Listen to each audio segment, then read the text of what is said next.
Our next talk will be on sports nutrition. Marie is one of the country's leading sports nutritionists. She combines science with practical experience to help Olympic, professional, and recreational athletes implement customized nutritional plans to maximize athletic performance.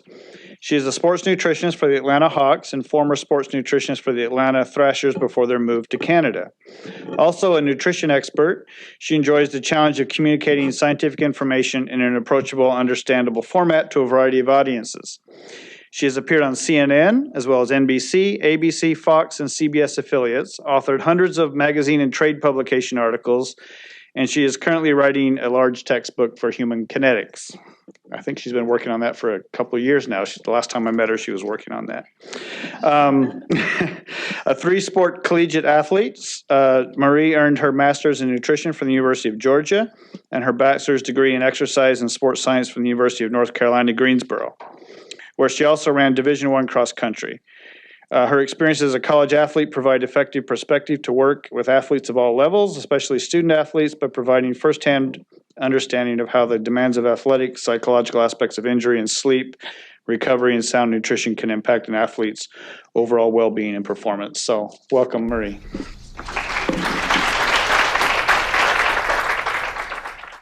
Thank you so much for having me here. I'm very excited to talk about how I take all of the research by many of the presenters here in this room and incorporate it into practical recommendations for my different athletes. So starting off, today I'll cover how I communicate those protein recommendations in general to kids and adolescents, as well as to adults, and then how I modify those for protein quality and plant-based eating, and then provide practical recommendations, whether athletes or active individuals want to build muscle, if they want to lose fat, if they want to build muscle, lose fat at the same time. That's very common. And then how I adjust those in season while providing a couple of examples of when I actually have to back down on total protein intake. So starting off, the total daily protein intake for athletes, and there are ranges based on the studies and reviews that you'll read, but generally it's about 1.2 to 2.4 grams per kg for adults, and it's around up to 1.6 grams per kg body weight for adolescents and younger kids, although there may be a higher amount, obviously a lot fewer studies in children. And then per eating equation, you've heard from the other presenters about that meal-based approach to eating, and I really utilize that 30 grams per meal. But the interesting thing is, in children, what we know right now is that their drive for muscle protein synthesis, it's actually dependent on insulin and calories. So they can kind of get by with grazing throughout the day as long as they meet their total daily calorie needs and their total daily protein needs. They don't have this per meal recommendation per se that we as adults have. And in adults, you've heard this, but around 30 to 40 grams, potentially higher.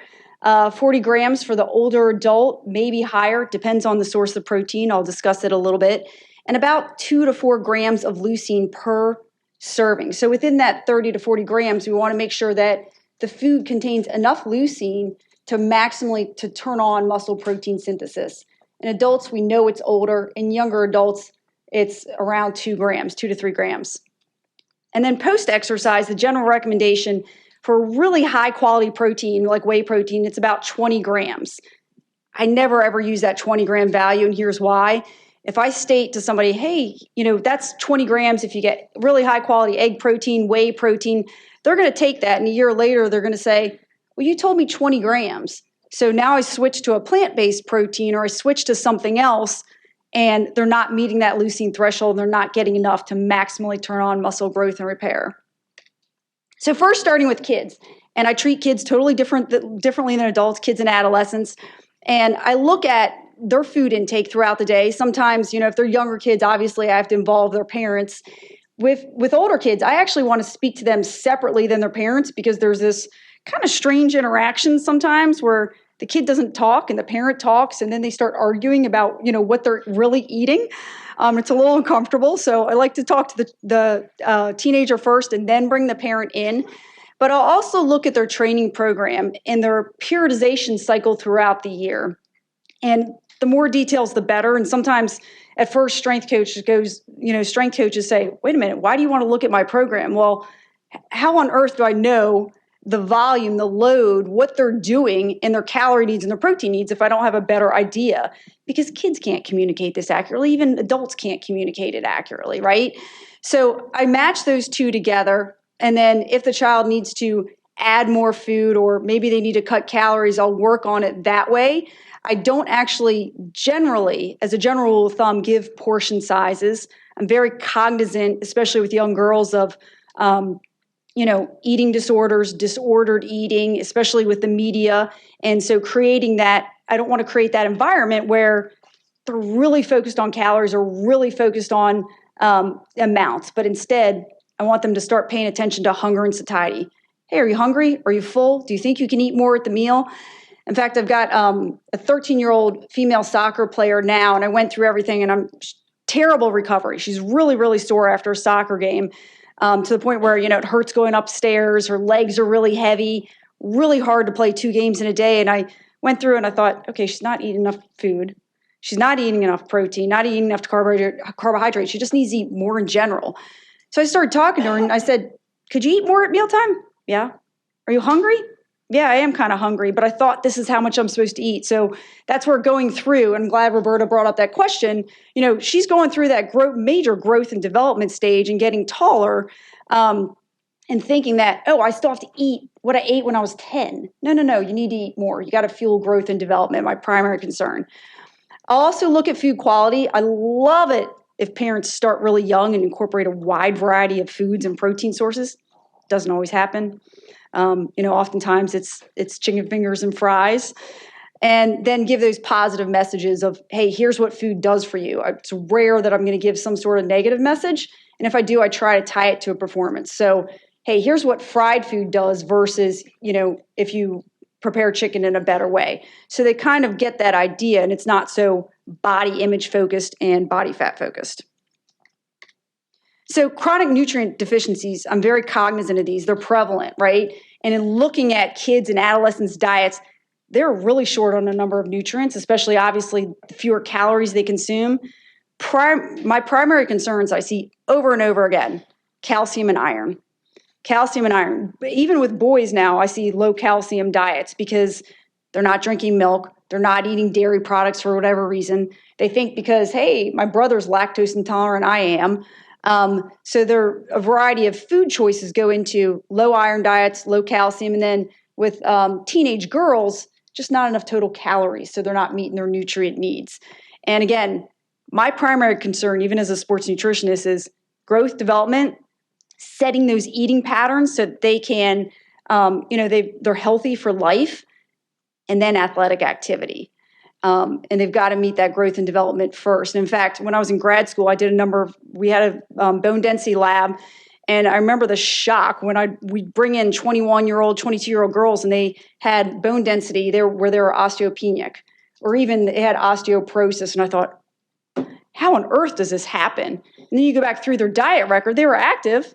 So they did bone building activity, but their diet was terrible. And that shouldn't happen. You shouldn't be on those, osteoporosis drugs at that age.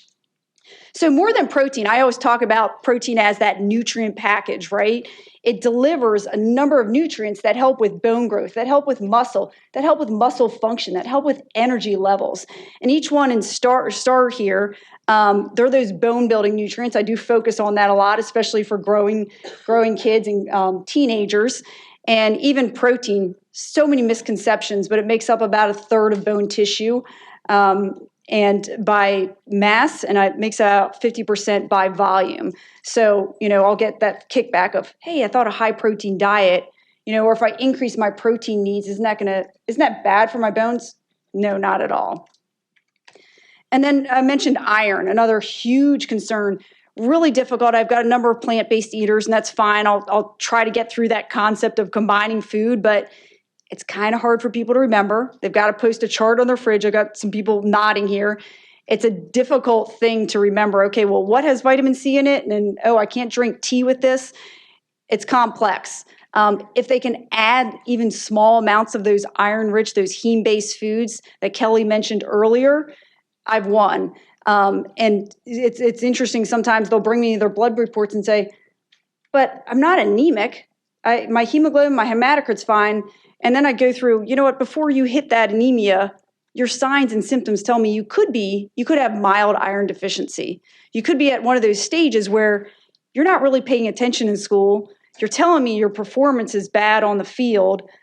We've got to increase some of these foods, and here's why. And the feedback's always, oh my gosh, I feel so much better. I feel better out there.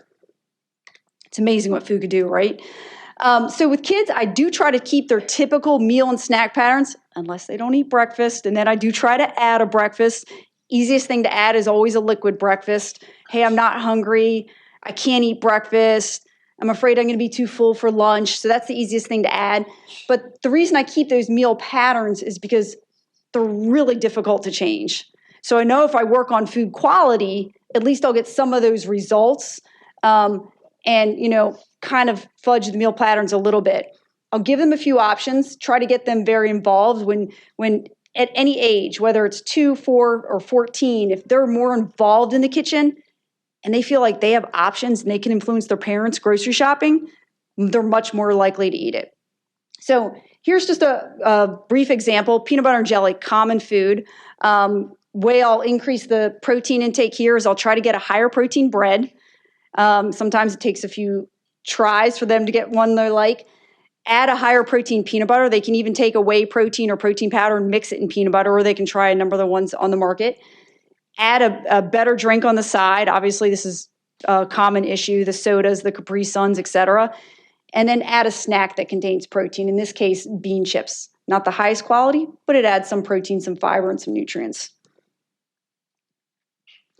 So communicating adult-based recommendations. Here's where I do focus on those meals, the number of meals per day. And you can see where it gets a little bit, like have a number of male college athletes come in the early part of January, training for the NFL Combine, and they weigh, usually, obviously upwards of like 170, 180. That's the extreme lightest I've had.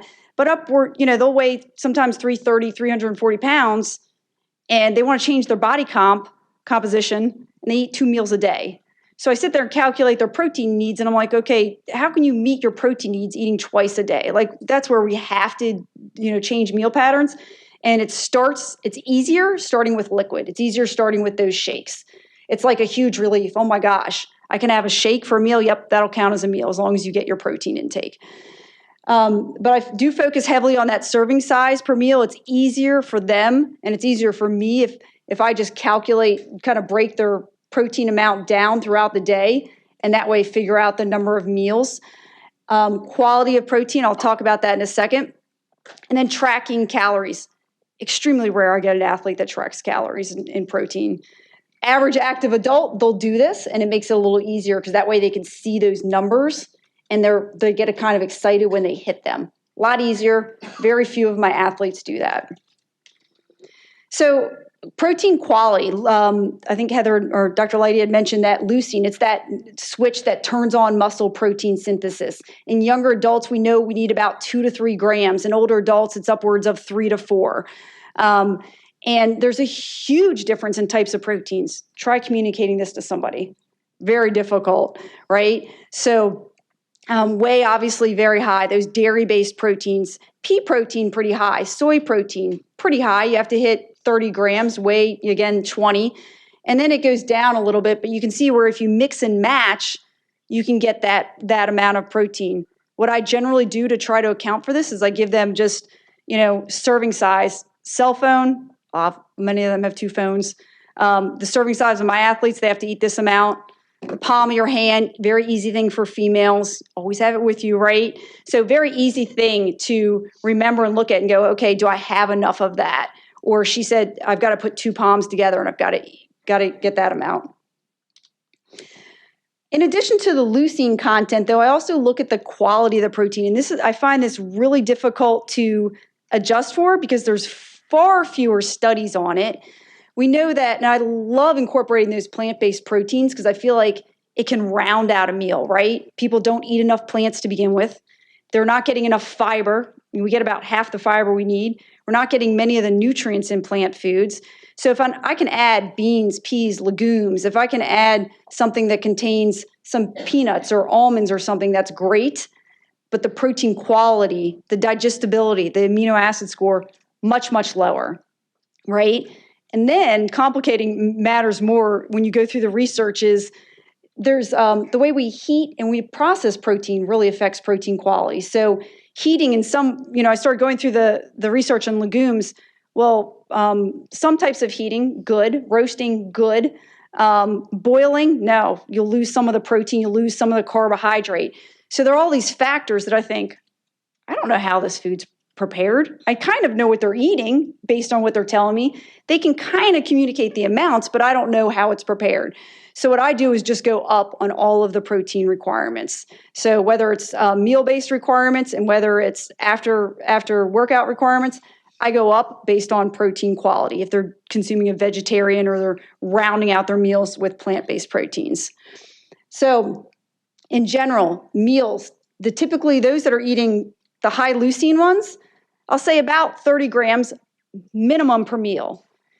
The other thing I try to account for is if they're like me, they leave food on their plate all the time. So if I say, hey, you've got to get 20 or 30 grams, let's say 30 grams, some people just aren't going to eat that. We'll try to encourage them to eat their protein first. My dad always told me that. He said, hey, it's the most expensive thing. Eat your protein first. I don't care about the rest of the stuff, right? I paid for this restaurant meal. But people leave food on their plates. So there are all these factors that when I'm looking at what they eat and I look at their leftover plate, I try to take into account. Mixed meals, I'll go up to 40 grams. Again, trying to account for the protein quality, how it was cooked, and whether they eat the whole thing or not. And I know people balk at that. Oh my gosh, 40 grams of protein. But it can be done. I'll mention a few ways. And then post-workout, I start with 30 again, because if I say 20, they'll take every type of protein, including protein powder that's been what we call amino spiked or nitrogen spiked, just meaning it tests for a higher amount of protein than it actually contains. It's just a way of cheating the system. So if I don't know what protein they're taking, and it says 20 grams, it might really contain 16 or less. So again, I try to account for all these factors and just give them, here's the minimum. Vegetarian, 40 or more, and mixed meal, 30 very minimum if they really clean their plate. Otherwise, I'll go up to 40 or more. So building muscle, we've got these recommendations of about, and it depends on what study you're reading and what review you're reading, but about 1.3 to 1.8 grams per kg. More recent research has found that, hey, you can go up to 3, you can go up to 4 grams. There's no negative effect on kidney functioning on these short-term, like 8-week studies.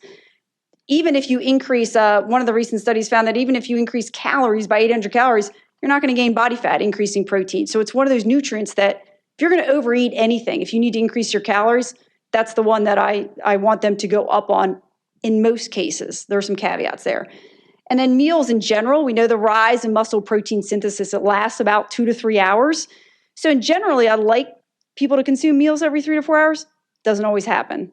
And that's where sometimes some of those protein drinks or shakes can help. So building muscle in practice, usually I started around 2 grams per kilogram. I also take body comp into account.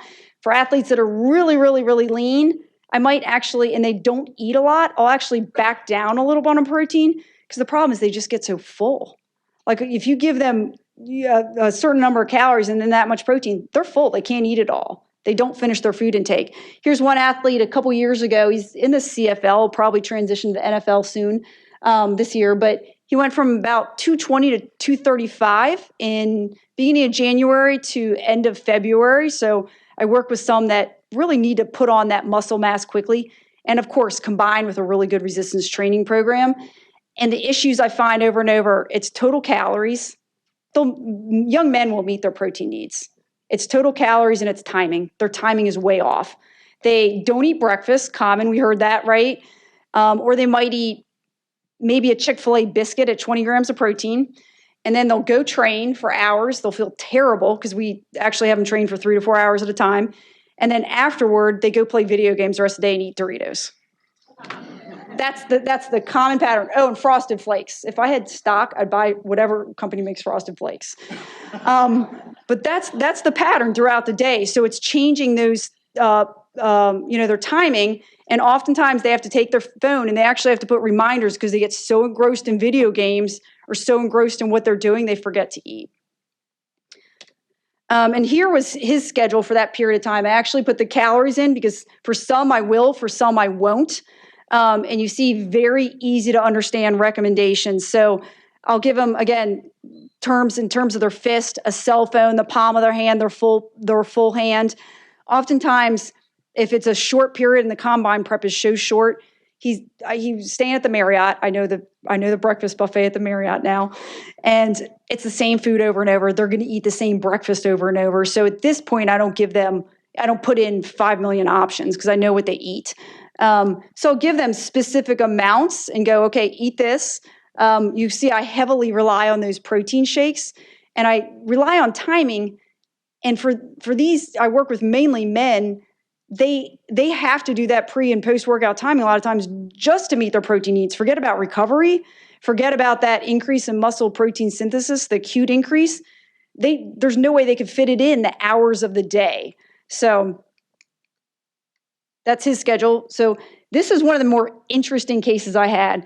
And 2 years ago, Sean was training for the NFL Combine. He came in at 246. He's a distance client. So I didn't even see him. I'm like, I don't know what his body fat is. I don't know if it's measured accurately, if he tells me. He was 246, and his agent said, you got to get him up to 270 or above by pro day. That's early March. And I thought, I'm calculating in my head going, oh my gosh, like this might be the worst case scenario, right? Very tall. He's very, very slim to begin with. And he's one of those ones, I actually put him on over 8,000 calories a day. I told him it was over 7 because I didn't want to scare him. So I told him over 7. Sometimes I do that. I said, oh, it's over 7. Gave him the amounts per meal. Again, I gave everything in terms of a fist. I would give, here the types of carbohydrates you consume. If bread, 2 or 3, whatever, 2, 3, the equivalent pieces of bread. Gave him the protein in amounts or servings of protein. And I got to the point, this always happens with fast weight gain. They plateau and they peak and they're full. They just can't, it's hard. He would stuff himself. I'm like, you're going to throw up. Stop doing that, please. But they get to the point where it's really, really hard. So I back down on protein because, again, they're going to get full and their weight gain peaks. And I'll give them more fat and sugar. When you have over 8,000 calories, you've got to get calories from fat and sugar. It's just a must. And Haagen-Dazs is my go-through too. I went through the store and I looked at all the ice creams. It's the highest calorie one. It's pathetic. I know that, right? I'll add things like wheat germs. So I'll try to add some of those higher calorie ground flaxseed, to get more nutrients in. And then I use nut butter. Some of the research showing that, and I always tell them I'd rather you eat the nut butter than the nuts, because I know that you'll absorb more calories from the processed nut butters than you will the nuts, based on research in almonds, walnuts, pistachios, and some other nuts.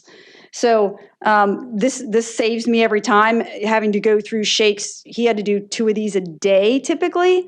And he, like you saw there, he gained quite a bit of weight, and a lot of it was lean mass. He was basically coming from a small school and just filled out his frame. He had the frame to put on the muscle with the right training program and diet. He just didn't get enough food. A lot of it's calories.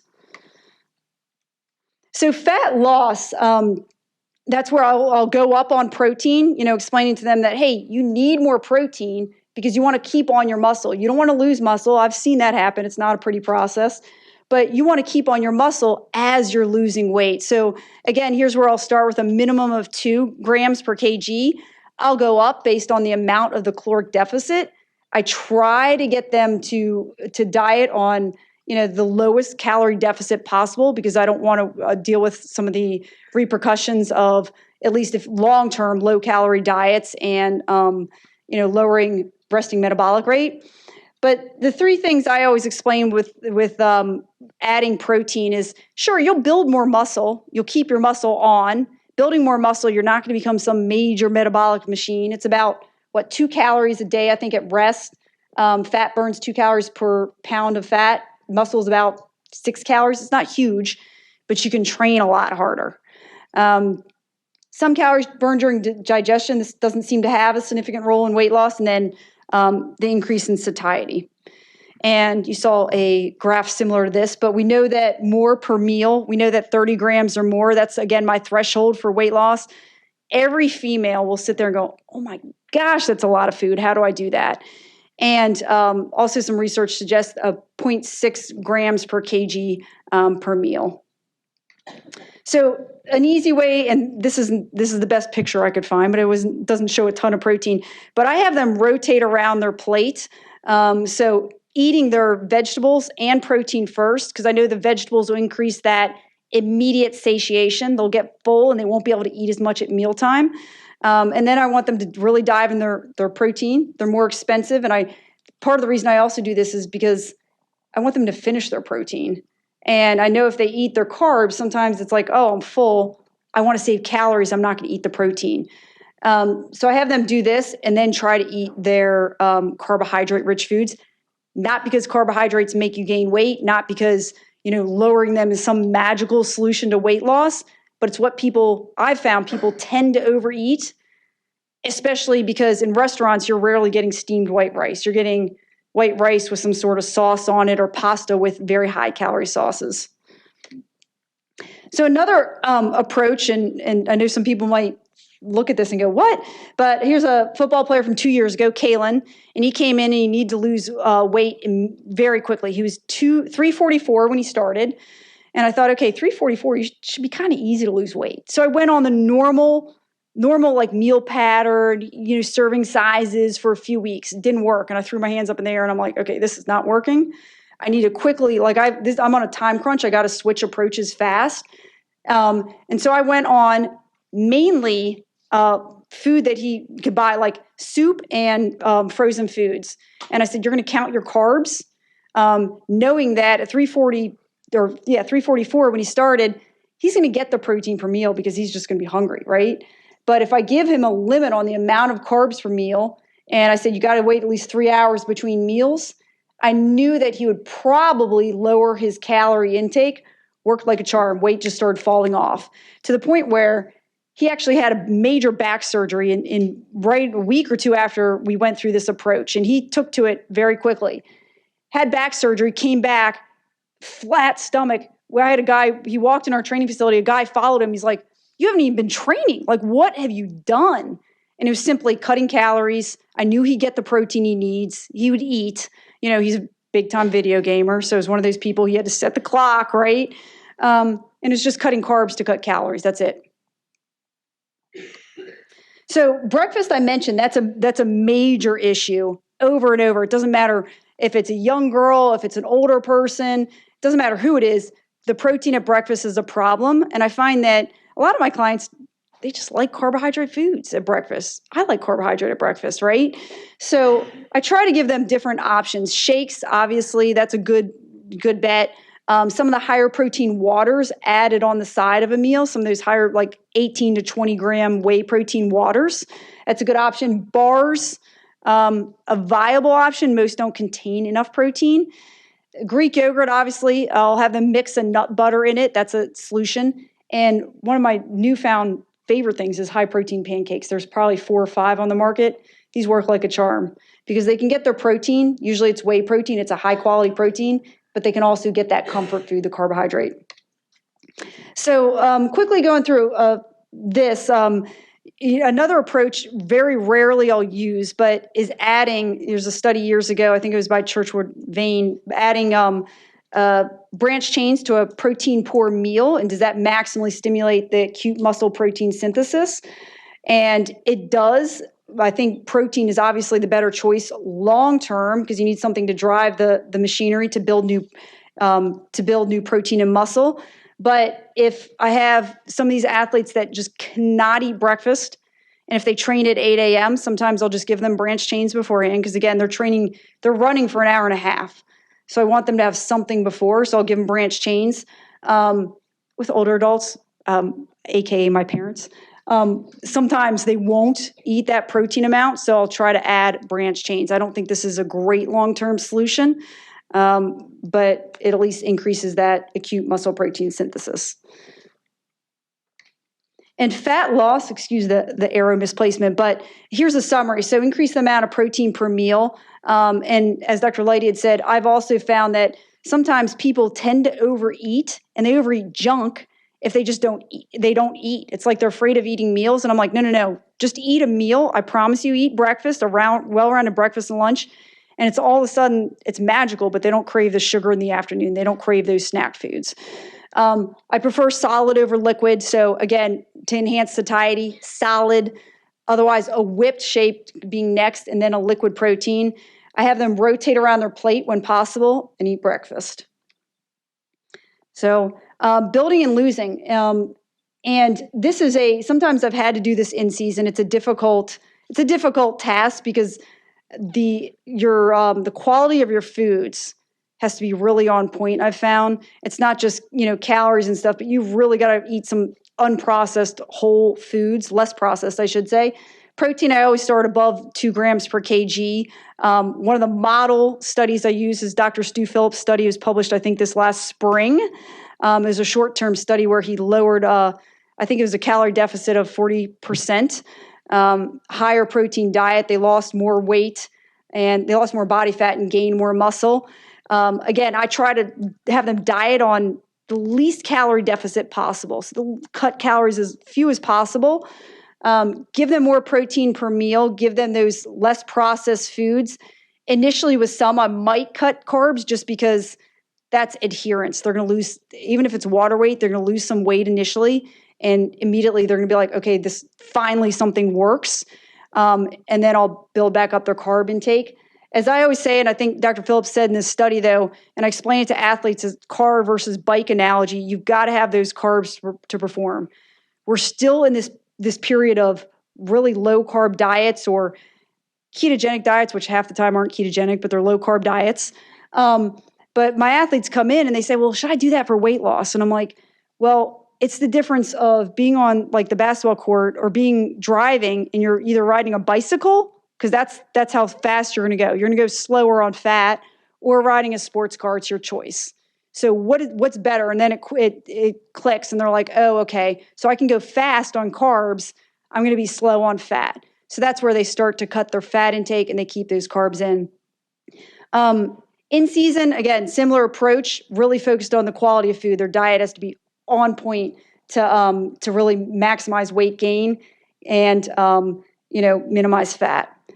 So team sports, the biggest challenges I see: breakfast. This is a theme. Breakfast is always inadequate. Even I had a basketball player recently came in and I said, well, what do you have typically every day?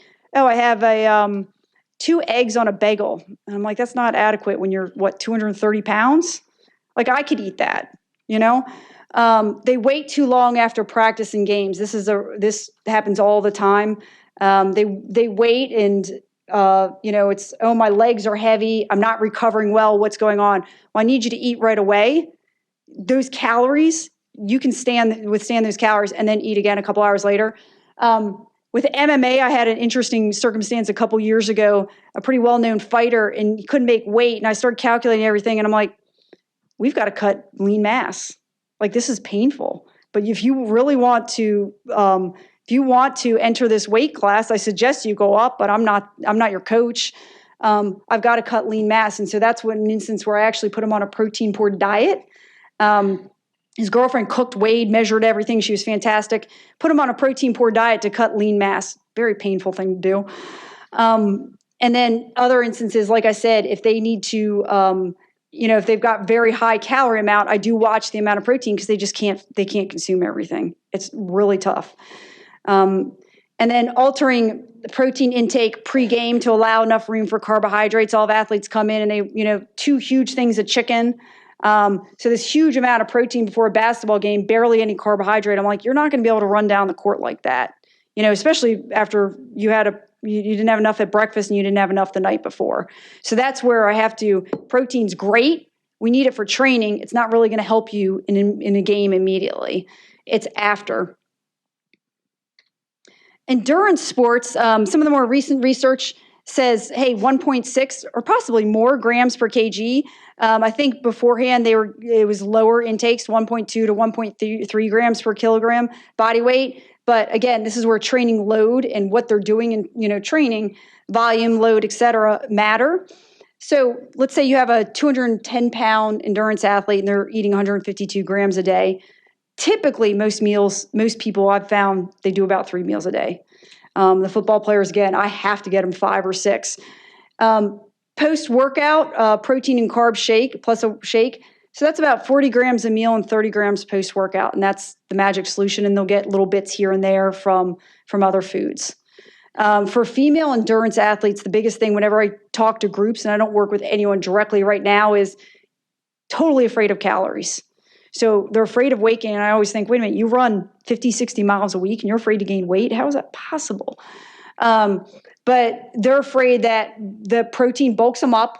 Protein's going to make me gain weight. So I have to go through some of the research on adding protein and, how it won't alter that body composition, especially keeping within your calorie budget. But that's a huge challenge with female endurance athletes. It's that fear of eating that I have to overcome, which is really difficult. And that's all I have. And I'm happy to take maybe a question because I think we're running over.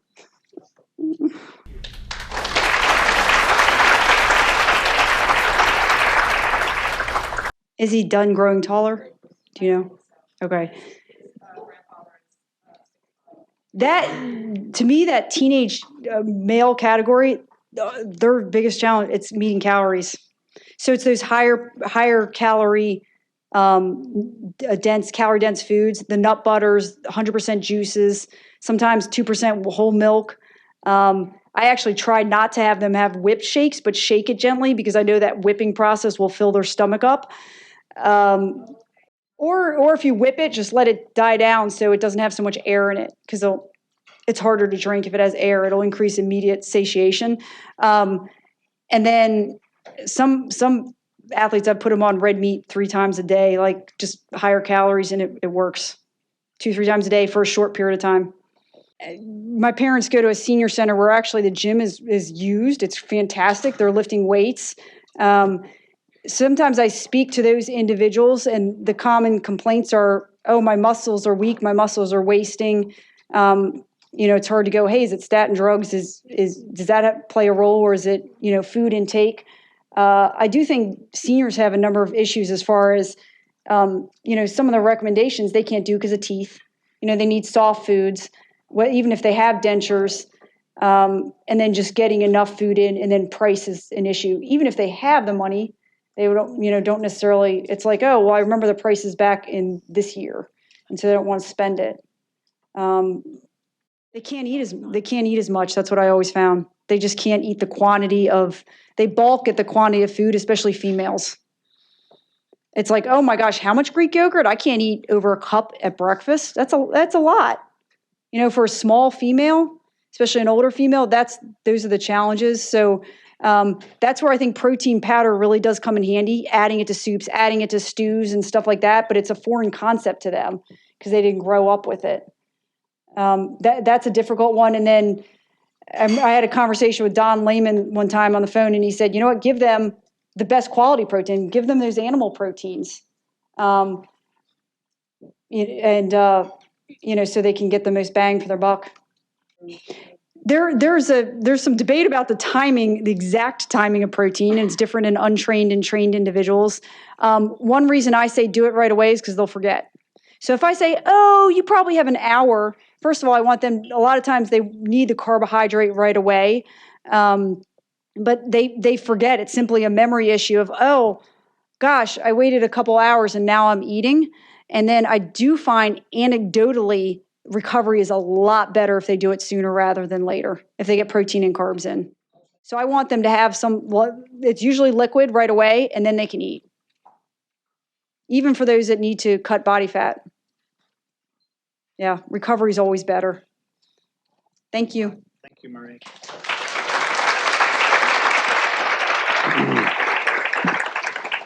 So this is a question I wanted to ask Kelly from earlier. You said that you showed Gerber choosing to not have any meats included in their stage 1 foods. Have you ever reached out to them and said, hey, what the heck? Why are you not, why'd you choose to do this? And then you also mentioned that their stage 2 foods were often meats with some sort of mixture. And I didn't know if you had any, or I wanted to know your thoughts on why you suppose that not only do they keep meats till stage 2, but they also, I would say, thin it out might be a way to describe what they do. Right, absolutely. So, so I have talked to them, and the answer to both questions is kind of the same.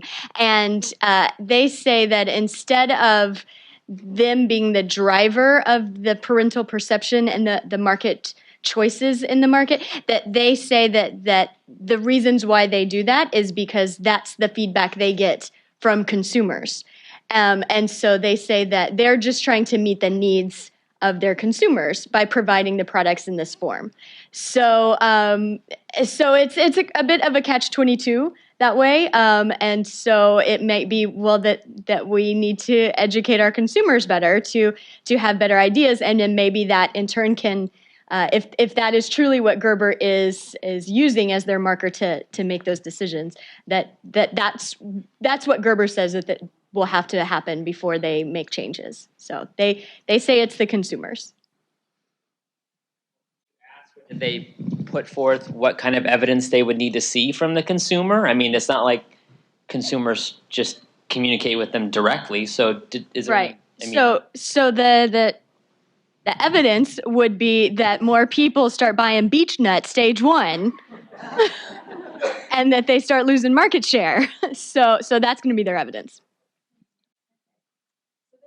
Either of the ladies who have done sports nutrition.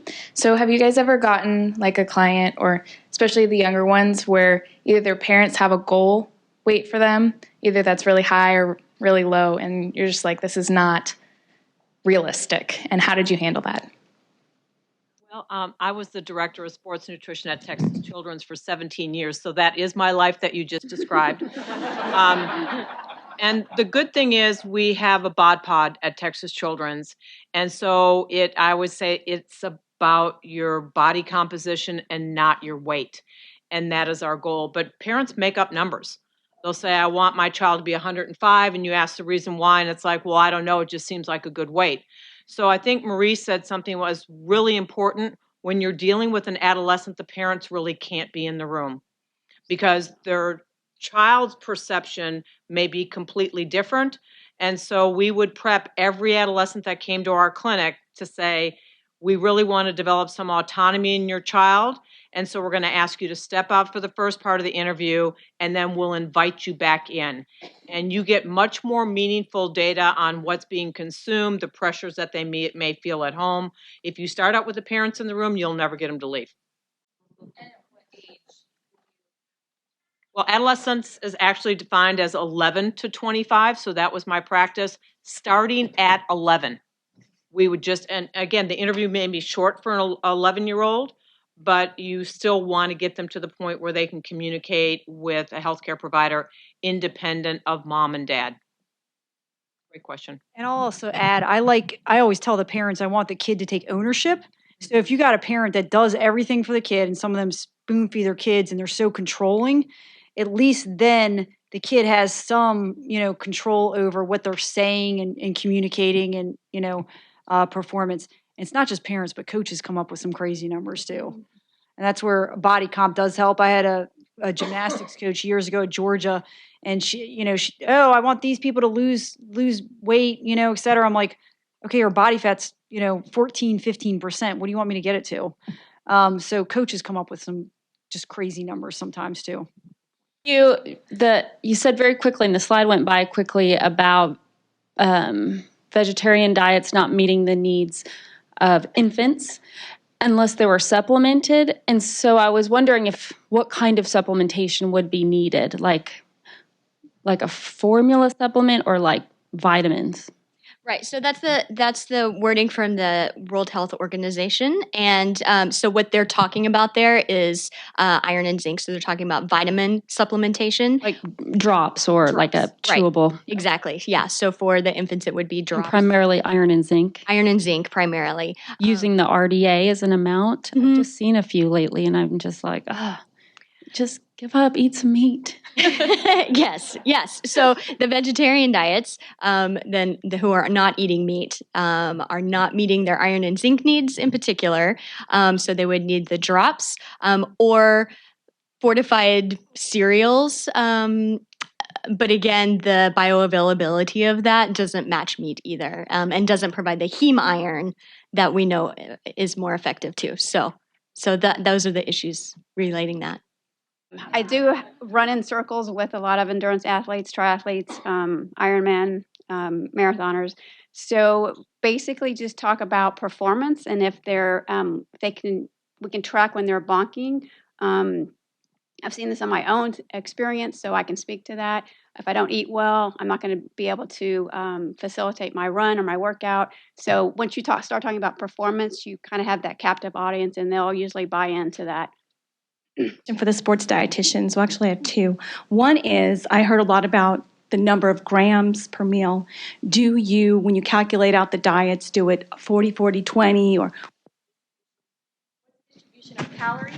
But also, what do you feel is the best brand for whey protein?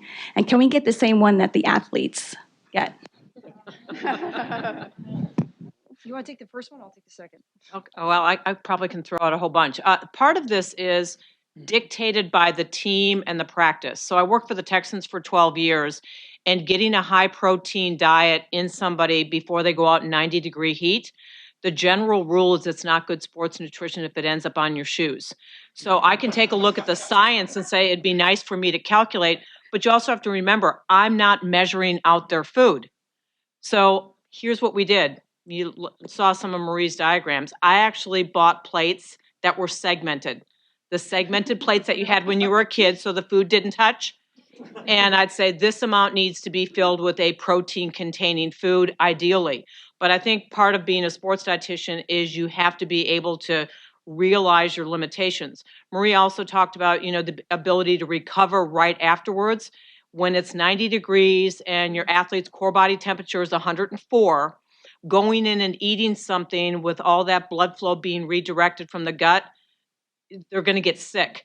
So we used a lot of the high protein waters that are on the market. I think BiPro makes a really great one that's not gritty. I think those are the kinds of things that you take this wonderful science and now you apply it. So no, I've never calculated out per meal how many grams because I just can't guarantee that they're going to consume it.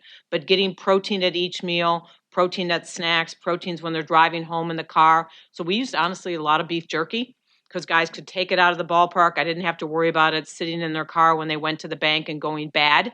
So we ended up using a lot of those kind of portable nutrition, protein-containing foods to make sure they met their targets. And I calculate it, but then I give it to them. And again, the cell phone's the easy thing because I work with really big men. So it's like, okay, you need 40, 50 grams or more. Just get this, put that amount on your plate. So that's the easy way to do it. I love that plate approach. I don't have those plates. And then as far as whey, there's a number, I think there are a number of good brands. I always, again, look for ones that are not nitrogen or amino spiked. So in that list of ingredients, they don't contain glutamine, taurine, creatine. I think those are the only three. So it doesn't artificially test for a higher amount of protein than it contains. But I think there are a number of good brands, and taste is critical, like an individual taste.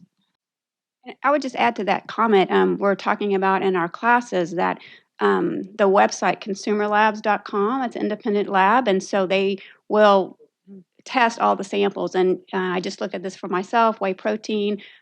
It'll show you which ones are contaminated, which ones are really good. So that's a really good source. It's nominal fee for a couple of years. So I think that's a really important problem because last year at Experimental Biology, there was an abstract from a group of high school students in New Jersey that their high school project was to identify how much real protein was in a whey protein supplement. And they had like 10 most really popular things. And it ranged anywhere from only 10% that was on the label in the bottle to 50%. None were 100%. So it is a problem. That's something Consumer Labs does check for. And also there's that FDA allowance, I think, of 20% on macronutrients. So it could be on 20 grams, it could be 18, could be around 22-ish. And in addition to NSF for sport, I also use BSCG, Banned Substances Control Group, for third party. Their website's not great though, but I do look at their stuff. I like their testing analysis as well. And you have to remember that in professional sports, you test positive. In the NFL, you lose 25% of your salary. So if you recommended something that was not NSF certified, I hope you have a really good liability policy because you will be sued. And I think that's the dilemma. The other thing I want to throw out, because as we're talking about banned substances, there was a football player for the Texans, won't mention his name, but it was in the Chronicle, that went to Mexico, came back, tested positive for clenbuterol, was smart enough to call the restaurant where he ate, and the meat tested positive for clenbuterol. So when the Astros flew to Mexico City, we imported our beef from the United States. Now international travel and international sports. So I have a lot of my rice athletes who go run track in Europe, and honestly, they bring their beef jerky and they don't eat a whole lot of beef or pork in other countries because they're really concerned about this. So again, the contamination and adulteration, he was just so smart to call the restaurant and have it shipped back, and he ended up not failing a drug test. It was an incidental finding. So I do think this whole world of drug testing and clean foods and clean supplements really makes our job infinitely more difficult. All right, I'd like to thank the panel and the speakers for this morning.